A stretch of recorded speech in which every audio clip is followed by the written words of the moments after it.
Assalamualaikum warahmatullahi wabarakatuh. Kita jumpa lagi untuk pembahasan yang berhubungan dengan pengelolaan bisnis retail. Dalam pembahasan tentang sistem pencatatan transaksi. Pencatatan transaksi tersebut berhubungan dengan yang namanya stock of none. Oke. Dalam sistem pencatatan transaksi, ya, ada beberapa hal yang perlu diketahui untuk sistem pencatatan transaksi yang berhubungan dengan yang namanya stock of none. Yang pertama adalah pembelian barang dagangan dengan kredit. Yang kedua adalah pembelian barang dagangan dengan tunai. Yang ketiga adalah retur pembelian dan pengurangan harga. Kemudian selanjutnya yang nomor 4 adalah potongan pembelian. Yang kelima adalah beban angkut pembelian. Yang keenam, penjualan barang dagangan dengan kredit. Kemudian yang ketujuh, penjualan barang dagangan dengan tunai. Yang kedelapan adalah retur penjualan dan pengurangan harga. Kemudian yang kesembilan adalah pembelian. Akan kita bahas. Yang pertama adalah pencatatan transaksi yang berhubungan dengan yang nama stock of none, yaitu berupa pembelian barang dagangan dengan kredit.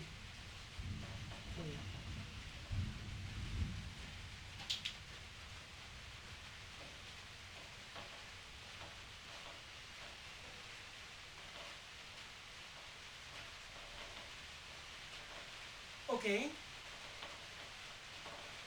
Bahwa sebuah usaha yang dilakukan oleh seorang entrepreneur atau pengusaha tentunya tidak lepas, apalagi usaha yang namanya UD, usaha dagang, ya. Usaha dagang itu berhubungan dengan yang namanya pembelian, baik pembelian yang dilakukan dengan kredit maupun pembelian yang dilakukan dengan secara tunai. Nah, kita akan bahas yang pertama adalah bahwa sebuah usaha itu melakukan pembelian dagangan dengan kredit.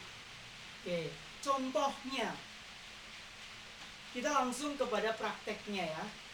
Pada tanggal 8 Maret, ya. Oke.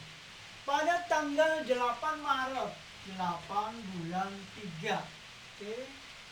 Dibeli barang dagangan dari toko Herisma seharga 20 juta dengan syarat 3/10 N/30.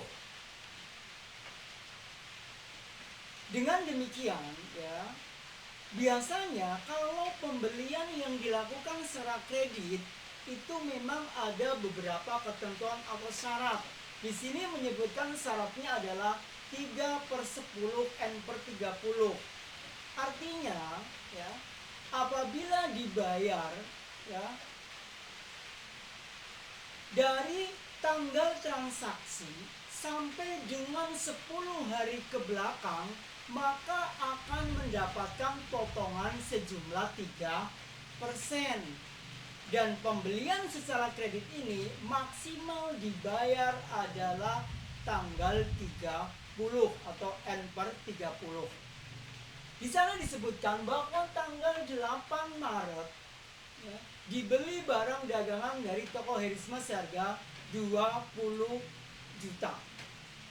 Ya. Karena ini adalah dilakukan dengan pembelian kredit, maka yang tercatat di dalam pencatatan transaksi adalah berhubungan dengan yang namanya pembelian. Sebelah debitnya adalah pembelian. Kenapa? Karena kalau kita beli barang, maka barang kita bertambah.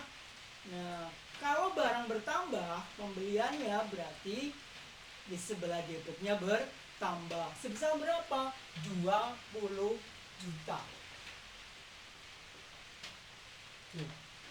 Karena pembelian dilakukan dengan kredit, maka timbulnya kita punya utang yang namanya utang dagang.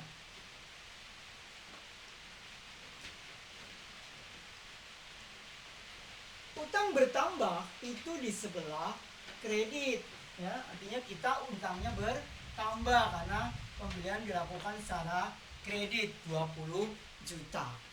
Dari transaksi ini ya, maka timbullah transaksi pembeliannya ya bertambah 20 juta, tetapi kita punya utang yaitu kepada penjualnya ya sebesar 20 juta ya. Pemirsa, anak-anakku yang berbahagia ya, tidak lepas bahwa sebuah usaha memang akan dilakukan baik pembelian secara kredit maupun pembelian secara tunai. Tidak bisa dipungkiri kita akan berhubungan dengan namanya utang piutang. Apa itu Pak utang piutang? Ya, sebuah hal yang dilakukan ya, beli dilakukan nggak langsung bayar, namanya utang ya. Tadi syaratnya adalah 3/10 N/30. Artinya kita punya utang jika membayar dari tanggal pertama atau 1 hari setelah tanggal transaksi sampai dengan 10 hari ke depan, maka akan mendapatkan potongan 3%.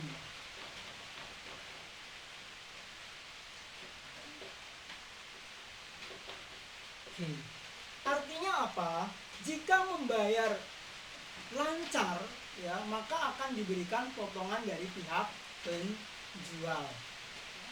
Kalau dari 20%, 3% kan luar biasa, lumayan ya bagi sebuah usaha. Oke, dari sini ada yang mau ditanyakan? Oke, saya ulang lagi ya, bahwa di dalam pembelian barang dagangan yang dilakukan dengan kredit, maka akan muncul sebuah akun, yaitu pembelian bertambah di sebelah debit, kemudian di sebelah kreditnya adalah muncul utang dagang ya, sehingga prinsip akuntansinya pun balance, yaitu seimbang antara debit dan kredit 20 juta. Oke. Jika hutang dibayar sebelum 10 hari dan maksimal 30 hari ya, kalau 1 sampai dengan 10 hari artinya dibayar setelah hari ini 10 hari ke belakang, itu mendapatkan potongan 3%. Namun apabila pembayaran dilakukan setelah 10 hari sampai batas akhir 30 hari, tidak mendapatkan potongan. Yang terjadi adalah seperti demikian. Itu adalah pembelian barang dagangan dengan kredit. Oke. Kalau sudah jelas, kita akan lanjutkan di proses yang kedua atau yang namanya adalah pembelian barang dagangan dengan tunai.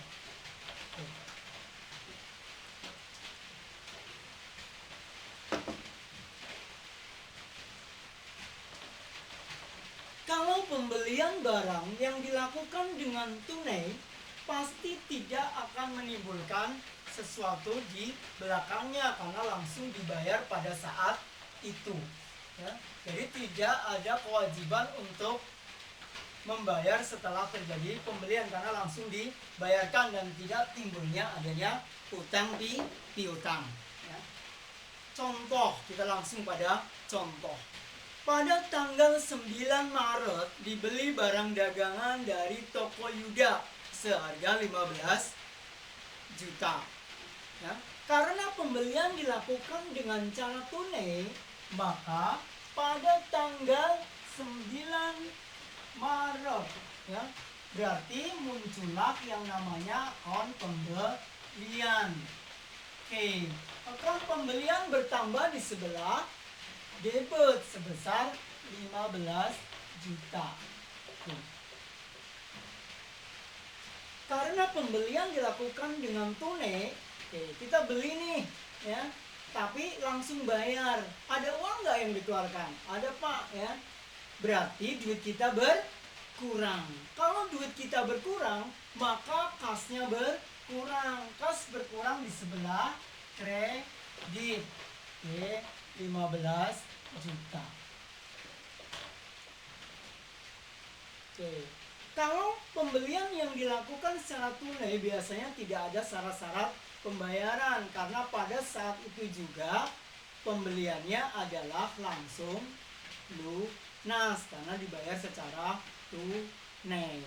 Oke, demikian pembahasan pada kali ini, yaitu pembahasan tentang pembelian barang secara kredit dan pembelian barang yang dilakukan secara tunai. Oke, terima kasih. Akan kita lanjutkan dengan pembahasan berikutnya. Jangan lupa ikutin protokol kesehatan, menggunakan masker, selalu mencuci tangan, dan jaga jarak aman. Terima kasih.